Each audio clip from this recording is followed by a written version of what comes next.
Well, good day and welcome everyone to Cochrane Canada Live in the mid-2011 series. I hope you're having a great day.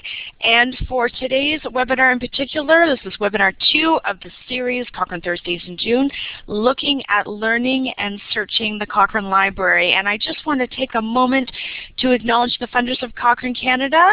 That's the Canadian Institutes of Health Research, in particular their Knowledge Synthesis and Exchange branch, and to 7 of their entities.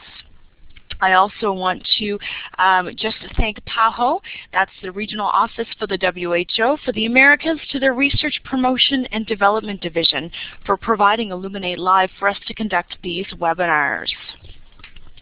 And I just want to remind you briefly, in case you weren't able to join us for the first session, that this should be what your view is at the top left-hand corner of your screen.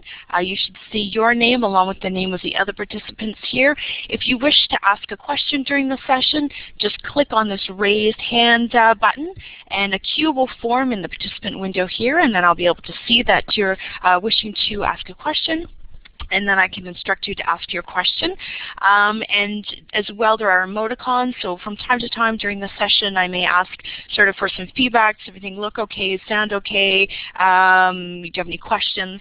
And then you can sort of use those emoticons. As well, we'll do some polling again as we had done last session. So, and once again, you just simply make your selection at that time. You won't necessarily see it appear in the participant window. I've set it so that you can cast your vote anonymously, but we will receive it, so you just have to make your selection once and it will be registered on the system. And if you're joining us today without a microphone, or you wish not to use your microphone, then all you need to do is simply just enter your question into the chat room, press send, and then I'll be able to receive it on my end. So the format of the webinar, it's one audio activated at a time.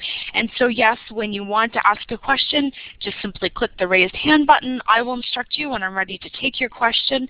So you just press this button here. You should see that to the bottom left of your screen. And then you can ask your question, and then I ask you to press it again. That releases your audio, allows me to come on and answer my question. Okay, and just a few session tips. There's no one else within the room with me to monitor the room, so we can't provide any audio or connection assistance, but if you do notice an audio delay and it doesn't improve within a reasonable amount of time, a few minutes let's say, then feel free to log out and log back in again. If you notice a brief interruption in my speaking, which is likely due to the audio stream, then don't worry, you won't miss out on anything. Illuminate stores the backup, so when it's ready to stream again, you will get all the information, so you won't lose anything. And feel free to add questions in the chat room ongoing throughout the session. Okay, so this is what we are taking a look at today, the CochraneLibrary.com. I have a few slides for today's session, but most of it will be demo sort of driven. So I will show you the Cochrane Library, and you'll be able to see live what I'm doing and doing searching and browsing, etc. So hopefully it'll give you a good taste or good sense of all that's in the Cochrane Library and how you can access it. But this is the main web page here. If you've not been to it yet, it's the CochraneLibrary.com. I thought I'd open up with a poll. I'm just curious from those of you out there, if you visited the Cochrane Library yourself before. Again, underneath the participant window, you should see a check or an X. If you can just cast your vote. I'll allow you a couple of minutes to do that. As these answers come through, that's great. And again, I'll be able to show everything live. And I have a couple of folks joining who, it's a room full of people, and so welcome to all of you. And thank you for adding your information to the chat room to me. I can appreciate it's difficult to always make one selection for the crowd in the room. Okay, so why don't I'm just going to publish the results to the whiteboard. And so we have so far from those who answered, the majority of you have visited in the past. And so I just wanted to ask, for those of you who have you searched the Cochrane Library before? Is this something you've sort of tested out, tried on your own, etc.? Just let me know. I'm just curious. Just want to have a sense of people that have searched. Okay, so quite a few of you are familiar with it. So hopefully I'll be able to add a little bit to what you've experienced to date so far. I'm just going to publish the results to the whiteboard. So yes, we have the majority who have, and some who haven't. That's great. I will be showing you all the features. So if anyone's joined that hasn't before, then not to worry. I will be able to show you everything. Okay, so let's take a quick look at our agenda. I'm going to talk about sort of who's involved with producing the Cochrane Library. We'll take a look at the databases, and I'll have a few slides up front that goes through the content of each of the databases. And then we'll do the live demo. We'll go right to the Cochrane Library website. We'll take a look at some quick links that they have there. Browsing and searching, we'll certainly spend some time looking at that. And then a few other features that they've added to the Cochrane Library in more recent times, special collections, editorials, Cochrane Journal Club, and podcasts. Okay, so who produces the Cochrane Library? And I put CLIB there because sort of as FYI, sort of people tend to use that as a bit of a, of an acronym or sort of short form for Cochrane Library. So if you see that, then you know what it is. So the Cochrane Library has an editor-in-chief, Dr. David Tobey, and as I mentioned in the first webinar, he runs the Cochrane editorial units, part of the Cochrane collaboration. And so he was hired, I believe, in 2009 that he started, and already has done quite a lot with the Cochrane Library and has quite a few initiatives on the way to continue to improve the Cochrane Library. It's produced or published, by John Wiley and Sons. So that's the publisher, and you probably see John Wiley and Sons or Wiley Blackwell is probably what you'll see attached most times to the Cochrane Library. Cochrane contributes to some of the databases, so certainly a lot of content is generated from Cochrane, and others are developed by the Center for Reviews and Dissemination. And I'll go through each of these.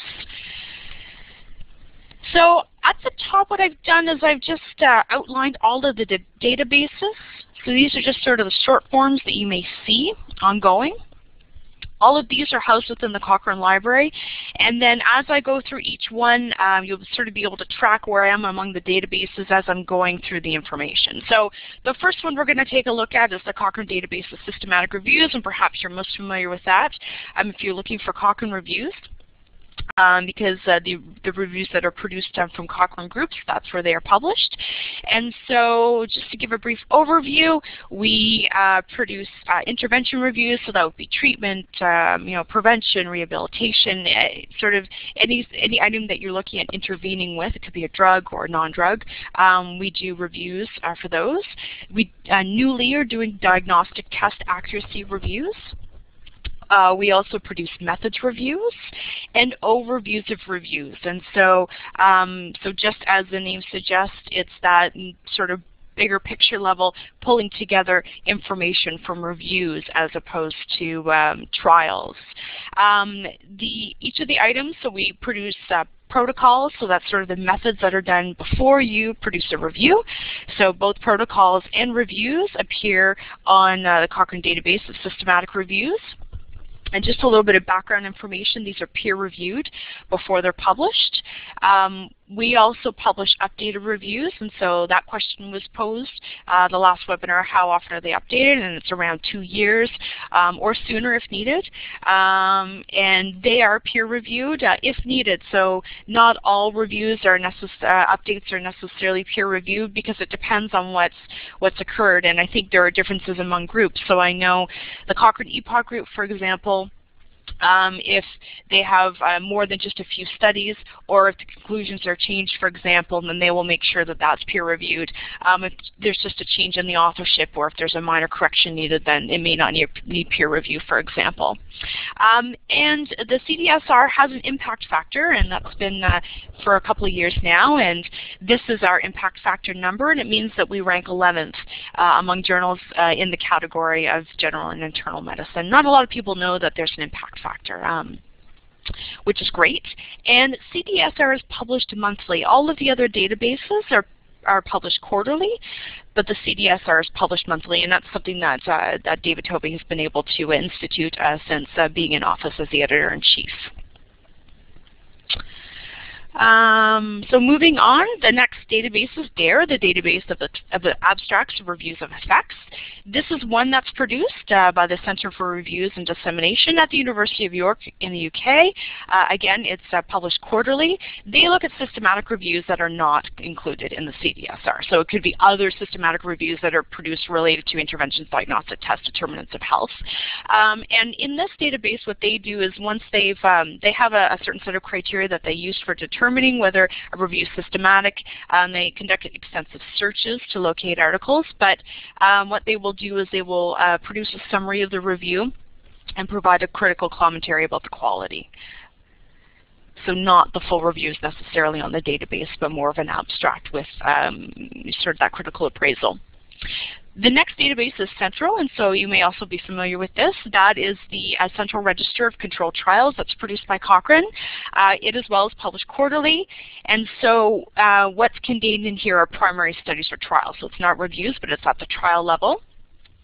And what Wiley does is they conduct searches in Medline and Embase for controlled trials, and this is complemented by information that's pulled together by Cochrane. So most, if not all, Cochrane groups have their own specialized register, and that's just a set of trials or studies that are related directly to their content area. And it could be information from conference proceedings, hand searches, so it would be a mix of published and unpublished studies. And so all of their information collectively is published here on Central. And it would be citations and or abstracts, but not the full text. The next one is the Cochrane Methodology Register. This is produced by the UK Cochrane Centre on behalf of the Cochrane Methodology Review Group, and so that's a review group that sort of centrally coordinates all of the reviews that are done by the various methods groups.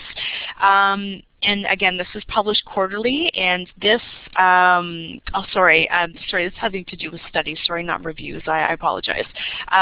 This is methods for, so it includes studies that looks at methods for conducting studies and or reviews. So this is sort of the scope of what the methodology register is. So it would include journal articles, but books, conference proceedings, etc. And so what the UK Cochrane Centre does is they search Medline for studies looking at methods, and it's supplemented by any hand searching that's done as well. And again, this is for citations, abstracts, but not full text. So you sort of get the bibliographic information to then go and track down a given citation. So it looks as though there's a question that's coming through. So go ahead and enter it into the chat room. Hand searching, yes. So hand searching means that you have a given journal and you just sort of go page by page, and that could be sort of the physical journal, or it could be electronic, so it could be online. And you go through each item that's included in a given journal to see whether or not it meets the inclusion criteria for what a controlled trial is. And so each group connected with Cochrane has a set of journals that they hand search for, and we do at the Canadian Cochrane Centre as well. And generally hand searching is done by volunteers, so that's an opportunity for people who wish to become more involved, and maybe that sort of would be a natural, logical sort of connection into Cochrane, is that they could do hand searching. And so they would take care of accessing that journal whenever it's published, you know, sort of however many issues in a given year, and they would go page by page to determine whether or not it meets the inclusion criteria. Okay, so that's the methodology register. Next is the health technology assessment. So this is published as well by the Center for Reviews and Dissemination quarterly, and what it does is it compiles any completed or ongoing health technology assessments worldwide. And generally the content, or a lot of the content, comes from the International Network of Agencies for Health Technology Assessment, as well as other HTA organizations. Now these aren't critically appraised themselves, and their scope for inclusion is quite broad, so basically any study that's designated as an HTA or report that's designated as an HTA would be included. But what they do provide is citation and organization contact information. So if you're interested in a given report, then you could follow up with that organization. And if they know that reports are publicly available, then they will provide links where possible. And then there's the National Health Service Economic Evaluation Database. Again, this is something that's taken care of by the Center for Reviews and Dissemination. And so in this database includes studies looking at economic evaluations of healthcare interventions. Again, much like DARE, they have extensive literature searches to identify. They provide a summary and a critical commentary. Now and I'm not sure when this started because I just sort of stumbled across it when I was preparing for the presentation, but what is also included in this portal when you go to browse, and we'll take a look at that, is a database called HEED. So that's the Health Economic Evaluations Database, which again pulls together economic evaluations worldwide. And this can be accessed, so for those of you who are Cochrane contributors, have an Archie account, you can access this database as well through the Browse portal.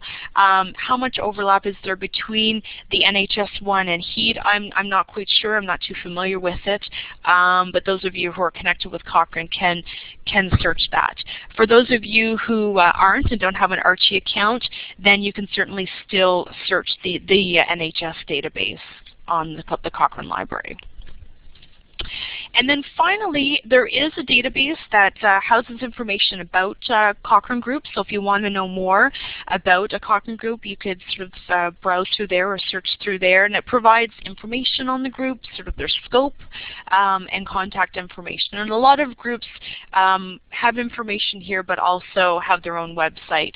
And there's a place on the Cochrane Library that you can be able to access information if you want to know more or connect with them a bit more. Okay, so how about if I just pause right here? Are there any questions to date? Okay, so if there aren't any questions, then I will just move on. So why don't we take a look at quick links and browsing and searching. So I'm just going to go through these two, so we'll take care of those two agenda items at once. But what I do want to mention is Wiley has changed their platform such that they've created what's called Wiley Online Library, and anyone can freely create an account with them. So it doesn't matter whether you don't have to have your own sort of personal access to the Cochrane Library. You can use your institutional access.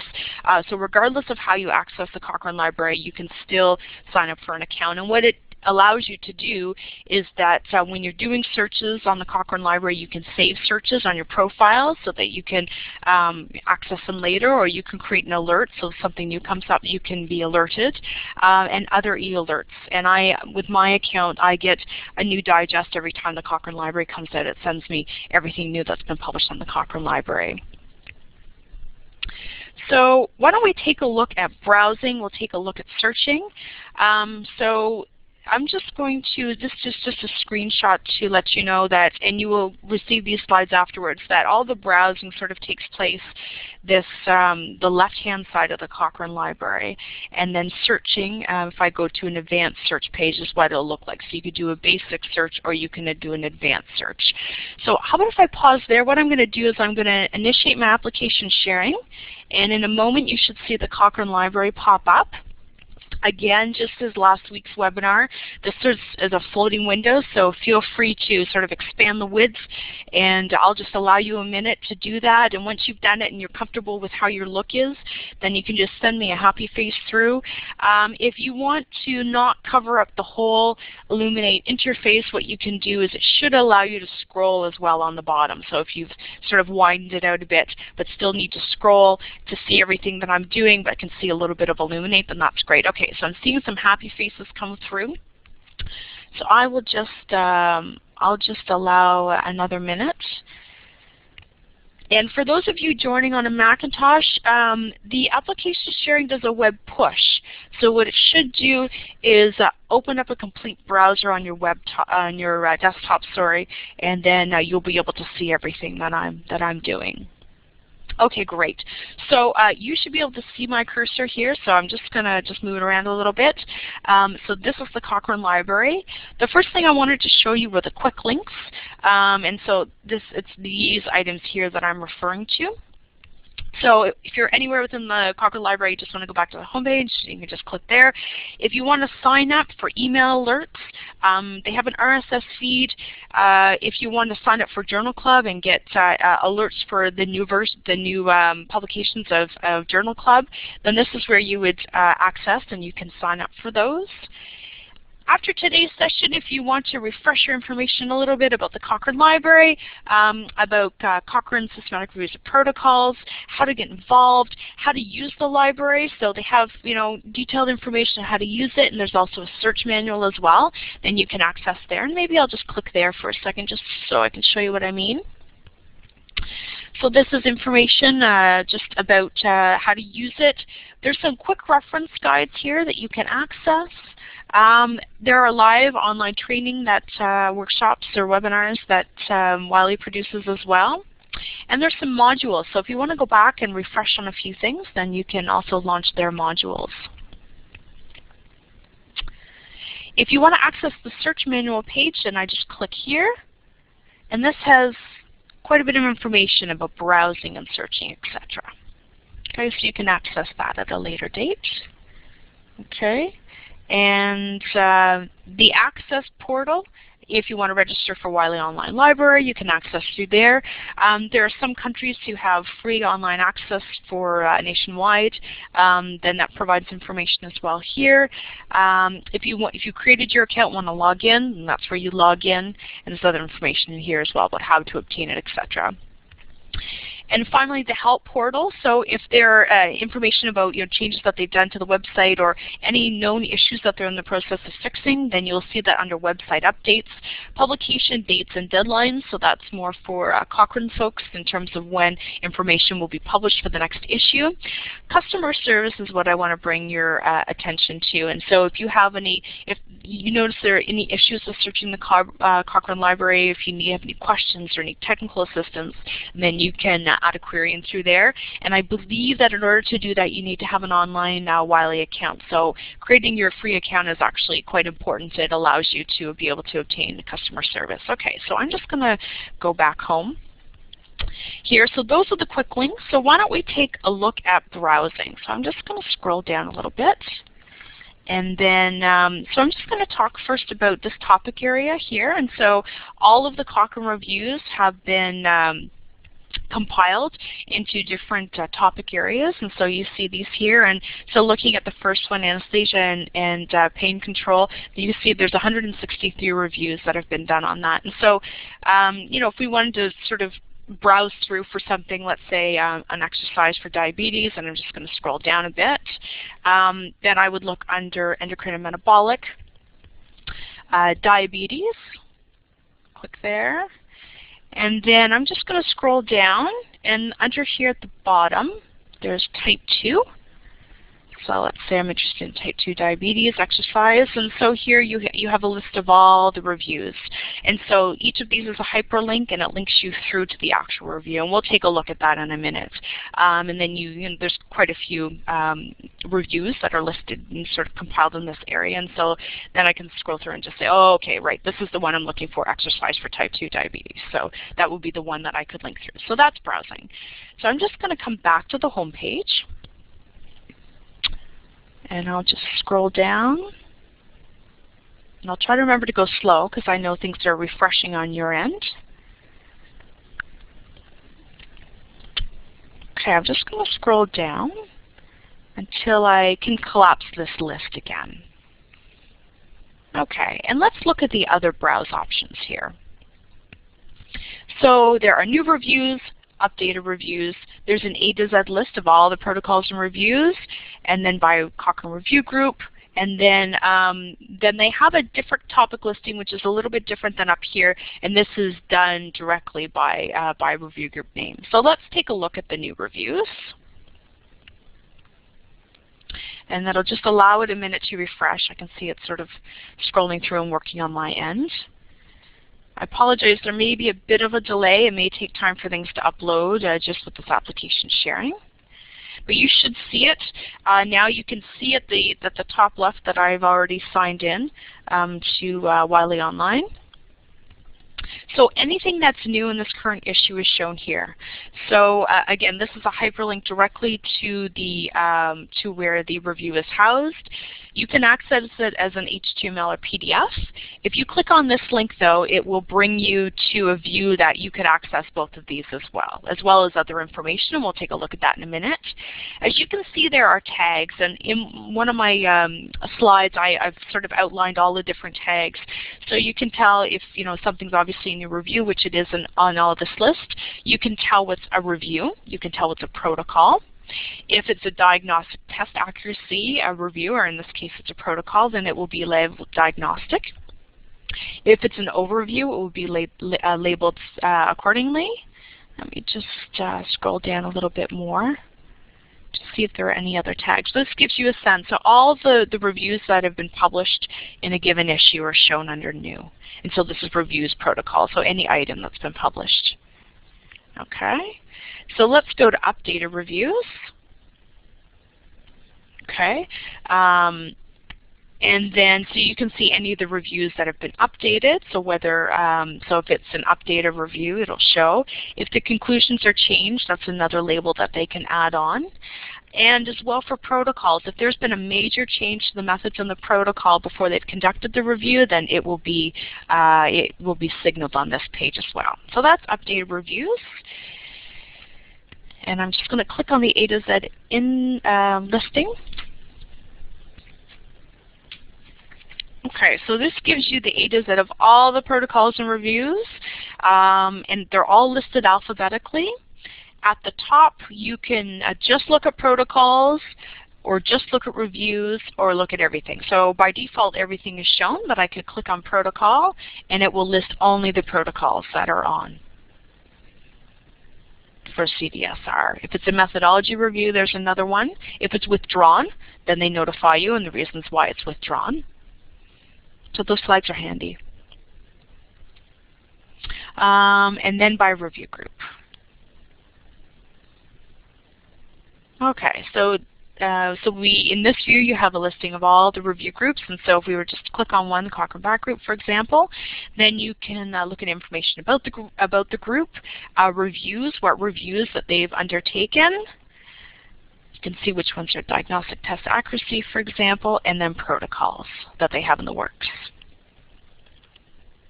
Okay, so I'm just going to go back to the home page. Okay, so that takes care of browsing. So I'll just open this up again. So this takes care of browsing everything in the Cochrane database of systematic reviews. So I'll collapse that again. Scroll down a bit more. You can't browse central. There are just far too many records within it. So the only thing that you can do is search it. So if you want to search just central, then you could click to this portal. And by default, it will check. So it's still the same advanced search as if you were to click here, but it's already indicated that you want to search clinical trials. So I'm just going to go back to the home page and show you the other browse features. So if you click here under all Cochrane Library databases, then you have information on all the databases. So again, the information on the editor-in-chief, who the publisher is, the impact factor. I think probably what would be most helpful for those of you who are wishing to know more about a particular review group or get involved is that you can either access their information that's in the About database that I talked about earlier, or you can directly access their website if they have a website. Okay.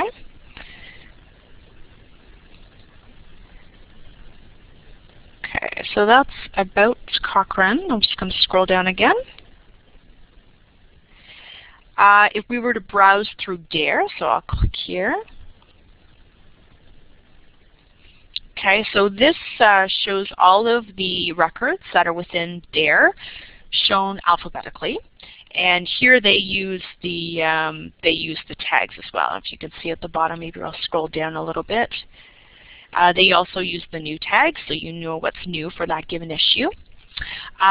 With these, you can see that there's a structured abstract or there's a provisional abstract. So I'll just click on this one, and so if it's one that they've identified as meeting their inclusion, then they provide some information about it, but it's not their critical commentary, etc. So that's just the upfront information. I'll just go back, and then you could access the structured abstract. So it has their summary, what the author's objectives were, you know, where they searched, their study selection, etc. So in their critical appraisal, data extraction, methods of the synthesis, the results of the review, etc. The author's conclusions, and then at the bottom is the commentary provided by the CRD. Okay, so that's what a structured record would look like. Okay, so that's there. And I believe if I just click here, then I can look at the method studies. So again, this is the, I'll just pop back actually to the beginning and scroll down just so you know where I am. Okay, so anything in the Cochrane Methodology Register, that's the method studies. And handy that they've added sort of what issue is currently on the Cochrane Library. So again, all the information is provided in alphabetical order, and you can click through to access the record.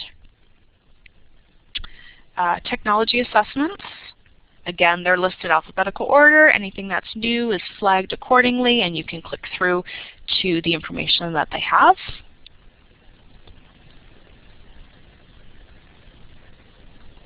I'll just wait for it to come back to the home page. Okay, and then the economic evaluations. So this is where you can either access the NHS database, or for those of you with an Archie username and password can access the HEED database.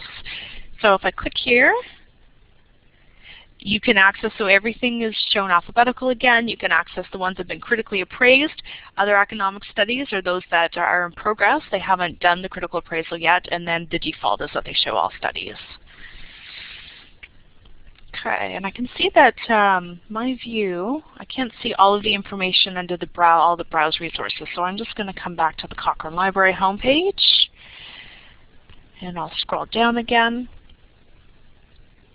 Okay, and then the Cochrane groups themselves. So again, you can browse this information. Okay, and this you saw the same view previously. So information on the steering group, the review groups, etc.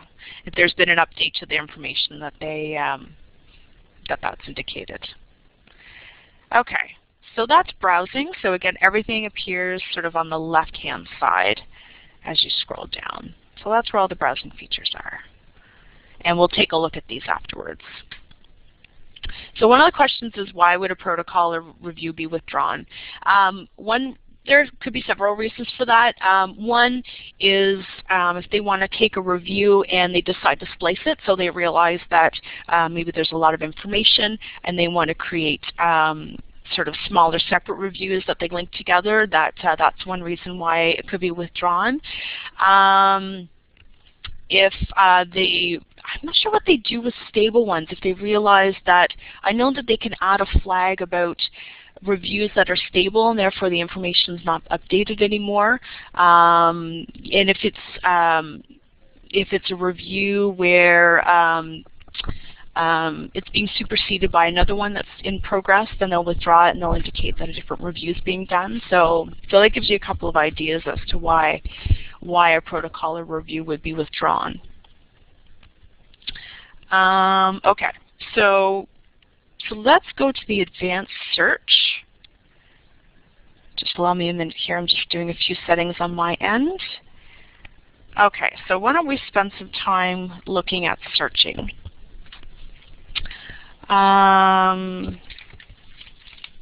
Okay, so as you saw, you could do a quick search on the front page, or it's also shown here.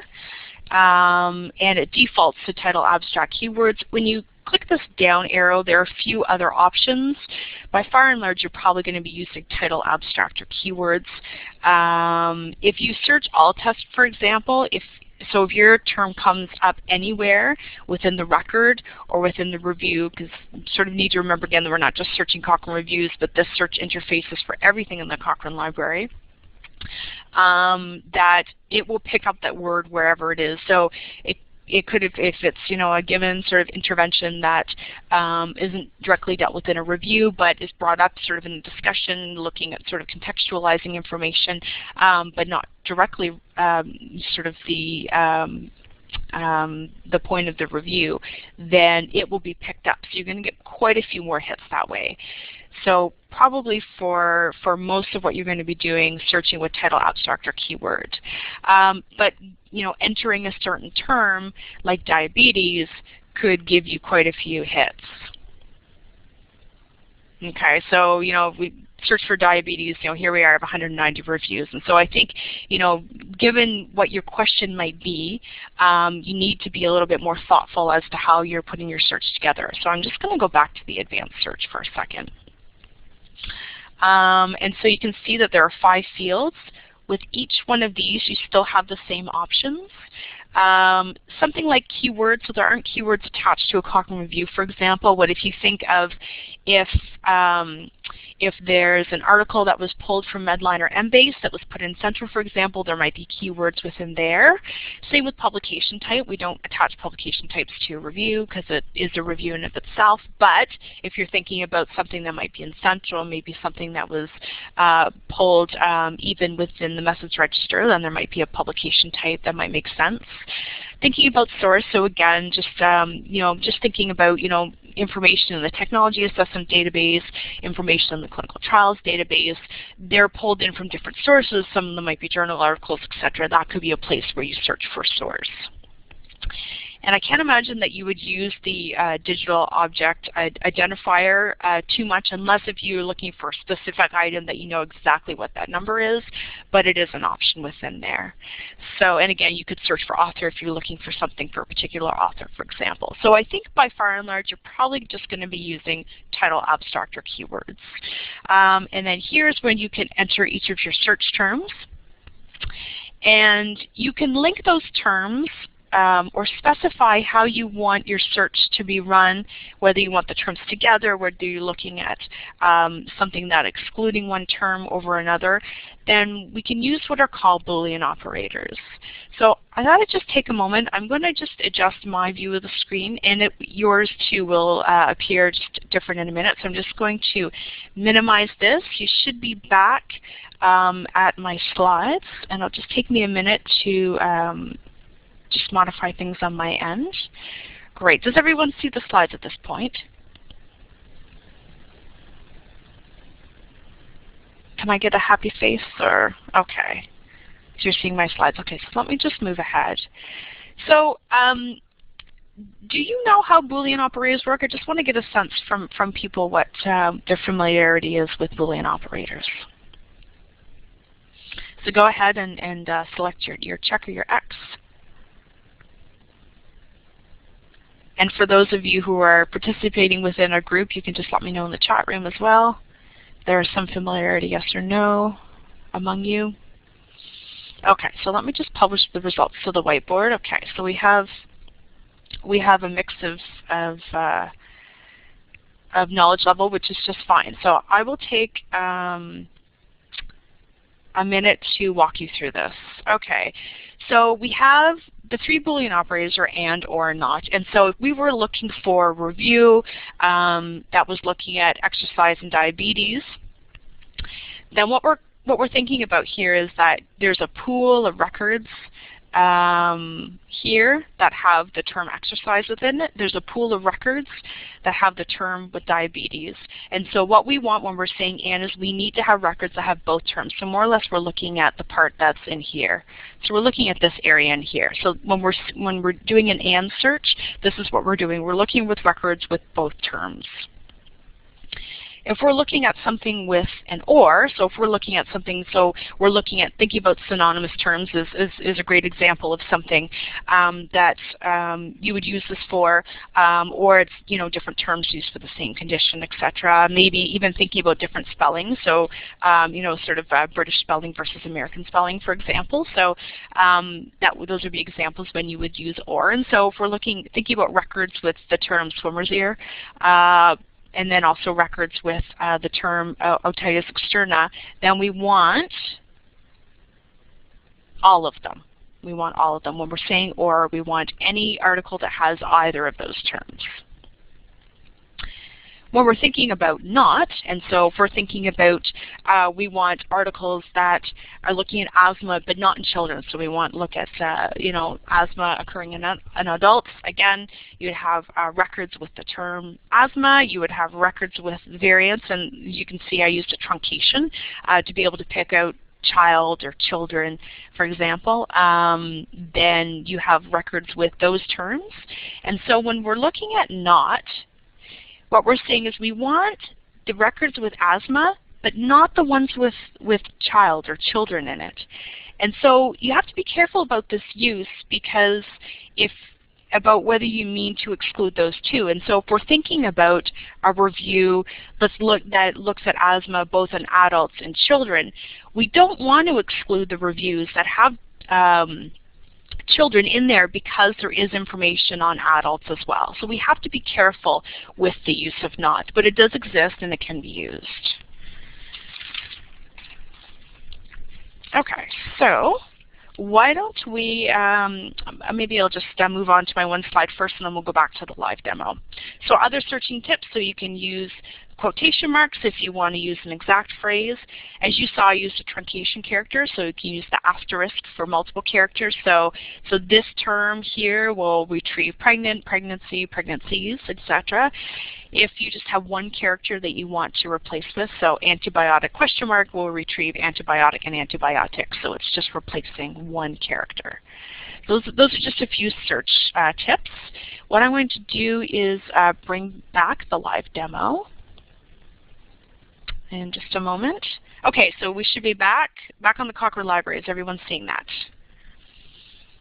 You can just send me a happy face. Okay. Great. Excellent. Okay, so we're back on the Cochrane Library. And as you can see here, there are a few tips. So they do provide some information to help you out with searching. I'm not going to go through all of these today, but feel free to scroll through when you're going to search the Cochrane Library next. And then you can incorporate them into your search as needed. Okay, so let's go back to the example about exercise and diabetes. So I'm going to just, I've preset mine to title abstract keywords. So let's say exercise and diabetes. Okay, and so as I mentioned, I'm just going to scroll down again. You can restrict your search by product. So if you just want Cochrane reviews, then you can select that, etc. You can restrict it by record status. So as you saw, all the databases use the new, so anything new that's been published. Not all of them use the rest of these. So when you're thinking about conclusions changed or major change, you're thinking more about Cochrane reviews themselves or commented, withdrawn, etc. And you can also restrict by range. So if you're looking for a specific time period, that you can search that way. So I'm just going to select search. Okay, and this gives me the results. And so at the top we see each of the databases, and in parentheses we see the number of records that match the criteria that have been added into the search. This gives you, it sort of reiterates what your search string was, just so you can sort of refresh, remember. It's actually nice because, you know, sometimes I do a search, I think, oh, did I say abstract or did I say title abstract keywords? And then I'm able to take a look back at what I've done. And then these are all of the records. So these are all of the items. So by default, your search will show your Cochrane reviews first, but then you can just move on from tab to tab to see in each of the databases. And you can select these and export them. So I'll just make a couple of selections, for example. I'll scroll down. and I can just click export selected citations, or you can export all the results, and then it'll ask you what format, if it's PC, Mac, etc., and then you can save the file. Let's go back, and if you make selections among the various databases, it'll export everything you've selected together from those databases. So let's go back here. So this gives you the given review, who the authors were, the date, and then whether it's a review or a protocol, whether it's a methodology review, diagnostic, etc. So all of those labels will appear there. Again, you can make selections to export. At the top, you can restrict to all of the records that meet your criteria, records that meet your criteria from among within all of the databases. Or you could restrict it just to the current issue of a given data, or of all the databases. So if I select current, then so here there are none in just current issue. So let me just go back. You can restrict to just reviews. You can restrict to just protocols. You can sort by record title. By default, it'll put the ones at the top that are the most relevant, so match percentage-wise to your search criteria, or you could sort by date. If you need to edit your search, then if you click here, it'll bring you back to the advanced search window here. Okay, so I'll just select search. If you want to save your search, and this is where it's important to have your online Wiley account, then you can click Save Search. Oh, I must have timed out. My registration must have timed out. Okay.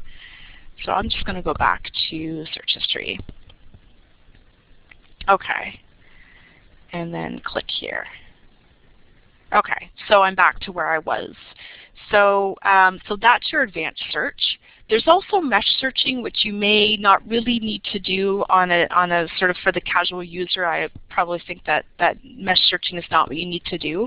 But mesh is controlled vocabulary that's used by the National Library of Medicine when they're entering records for PubMed and Medline. It's helpful because it gives you one term for what might be a number of terms or for different terminology relating to the same thing, and it organizes everything. So if you wanted to look for something on diabetes, for example, oops, sorry. I have to select Go to Mesh Trees. It'll see if whether that term's in it.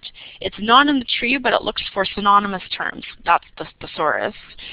And so if I scroll down here, then I could click, oh, I realized, okay, great, it's type 2 that I want. So when you think of type 2 diabetes, it could be type with a Roman, with sort of your regular 2, with your Roman numeral 2, maybe is another example, or people may use adult onset. So this allows one term to be used for all of those synonymous meanings. Then you get a sense of where it's organized in the tree. So all the terms are all related, so they're all sort of organized out in terms of where they fall. And then you can take a look at this and say, yeah, does it make sense under nutritional metabolic diseases, does it make sense under endocrine to use those terms where they would be used or tagged? So you can make selections here.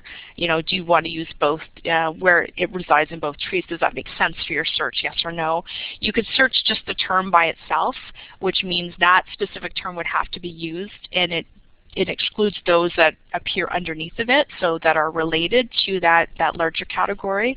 So you have to be thoughtful a bit in terms of that. There are qualifiers, so if you want to be really specific with your search, again, you may or may not actually need this or use this. But if I was to search using that descriptor,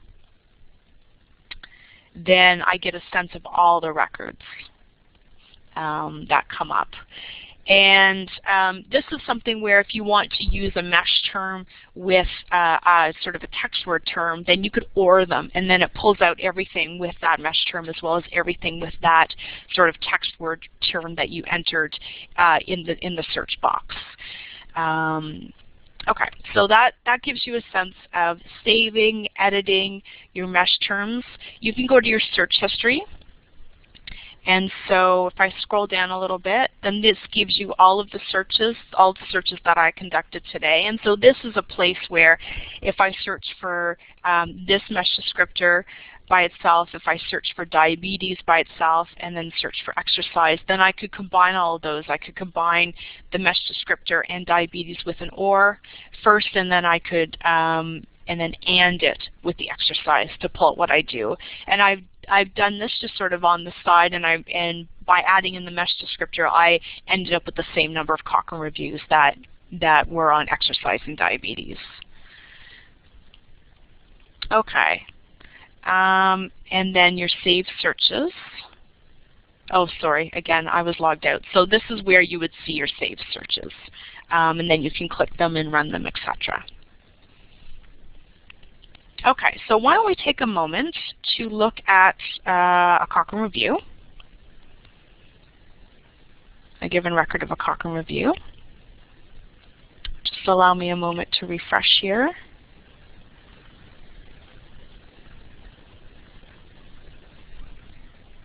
Okay, I'm not sure that it's uploading, so I'm just going to just do a quick search for something. Okay, so let's just pull up this one here. So if this was a review that's of interest, I click on it, and this is where you see the HTML version. So you see the title, you see who the authors are. This part right here might be important, so you have a sense of who the group was that was sort of editorially responsible for the review. You have a sense of whether it was new, was it updated, for what issue. And then this, the review content assessed as up to date, means that that's the time point at which they were submitting it for publication. So sometimes you will see that the author line has changed, so they might republish the review with the new author list, but that it doesn't mean that the content's changed. So it's helpful to know sort of what the most up-to-date information is in terms of evidence. So that's what you can use here to sort of get that sense, and hopefully it'll clarify for you why something has a new citation with it, has a newer sort of year attached to it, and distinguish that from what evidence was pulled up until what point. So if I scroll down, so you can see the abstract, etc. And if you want to sort of go through each page by page, you can click this next part. Otherwise, you can come to the left. I'm going to skip the PDF part for now. Just under that, this is where all the HTML pages are for each part of the review. So if you want to jump ahead to the methods, if you want to jump ahead to the discussion, then you can do that. If I scroll down more, then you see the figures and the tables for that given review. And so when I click on that, I'm not sure whether you see this or not, but it appears as a separate window. And so you can see the figures. You can see that. Okay, great. Thank you. So I'll just close that out. If I scroll down, so again, like all the supplementary information, data analyses, appendices, etc. are there. Down here is the protocol and previous versions. And so if you're looking at, if you're thinking or had at one point a document from a given time point, and it's a little bit different than the one in the Cochrane Library, then you can actually go back to previous versions that have been published, and you can even go back to the protocol. So it has a nice historical record of all the versions of a given review that are there. So I'll just come back to the abstract. If you want the PDFs, you can. You have three options. One is the summary, and that has the abstract and the plain language summary. The standard has everything of the review, excluding the supplementary analyses and the appendices, and the full has everything. So if I just click on summary, then the nice PDF version shows up. So I just sort of scroll through quick. There. Okay, and I'm just going to go back. Okay, one other item that might be helpful is under the What's New, this is where authors provide information that gives you a sense of when something was changed, or if the new author was added, or if they had to make a minor change, they realized there was a correction, that kind of thing. Then this is where all that history is. So it gives you a sense of sort of what's happened over time, and if they had to update it because of new methods, then that's something that they can add in here, etc. So it gives you a sense of what has happened to a given review over time. So that's it for looking in detail at the records, at the Cochrane reviews, searching, etc. So I'm just going to come back to the home page, and the special collections. And so this is another way that that the Cochrane Library has made certain information available for viewers. And so they pulled together information related to International Clinical Trials Day, from information on the Cochrane Library. I know, I think early on they had pulled the information related to earthquakes in response to tsunami that was taking place at the time globally. So just another way for people to access the information. There's an editorial, and the idea behind this, it's meant sort of as a must-read for anyone who's interested in evidence-based healthcare policy. It'll have authors from within and outside the collaboration, a mix of commissioned and uncommissioned articles, but all items relating to systematic reviews and use of them to improve health outcomes. The Cochrane Journal Club. So if you haven't seen this before, I'm just going to click through. This is freely available for anyone and is meant for people to take a given most recent article that's been published. You can listen to the podcast. You can download slides. It has information about the authors, about the review itself. Sorry, I'm just going to scroll a little bit here. I appreciate that it's taking time to refresh on your page. You can read the paper. You can download one of the 3 versions of the Cochrane Library. And it provides questions. So if you want to lead a journal club, or then you can do that. So please make others aware that this resource is available, because they do want people to use it. And then you can also listen to podcasts as well in the Cochrane Library. So here's all the podcasts. So with a new given issue, then they'll have select reviews that they use, that they create podcasts on. And then finally, way down here, any new and updated reviews for a given issue, some of them are highlighted. So that's the Cochrane Library in a nutshell. And I'm just going to go to the chat room. There are a few questions. The first question is, what's the TI.AB seen in the results? And so, so you probably saw, I'm just going to type it in here. You probably saw something like this, where I had diabetes. And then they had TI, AB, KW, I believe. And so TI, so those are just the search fields that were used to search. So TI refers to title, AB refers to abstract, and KW refers to keywords. So that's just sort of the short form. That's the syntax that's actually used in the background when you select those items. And it's the same sort of terminology that's used if you want to search Ovid SP, or you want to search another, like Embase has similar ones as well. So those are the suffixes that are used to search all of those fields. So that's what that refers to. Thanks for that question. As a consumer reviewer, where in a review are the names shown, or are they? So if you're a peer reviewer, I don't think that anyone who is an external reviewer, so whether a methodology reviewer, a content, or a consumer reviewer, I don't believe that their names are attached to a given review, but your names are included in the module about a given review group. So they'll list all of their editors, all of their peer reviewers, and all of their authors. So that's where your information comes in. Okay. And are there any other questions? It looks like, Peg, you have a question. Did you want to add into the chat room or use your microphone?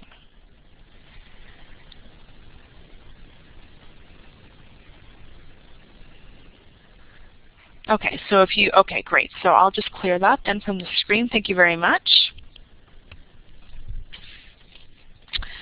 And I'll just wait. It looks like there might be one more question come through. Okay. Is there any difference between the Cochrane Library, which is accessible through Ovid, and the main website? So the difference is in the view. And so it's basically the Ovid or Ovid SP is just a different way of accessing or searching it. So you won't have the Cochrane Library look, but you'll have the Ovid SP look.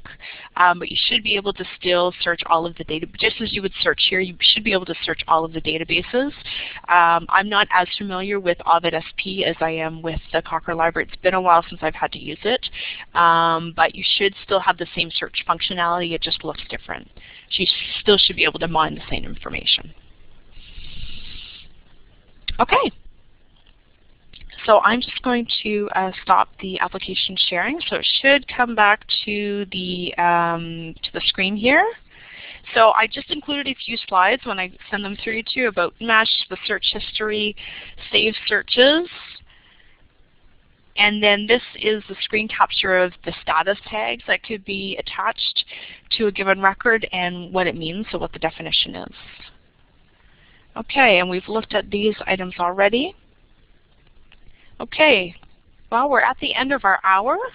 If there are no further questions, there is one question. Okay, Peg, do you want to go ahead with your microphone, please?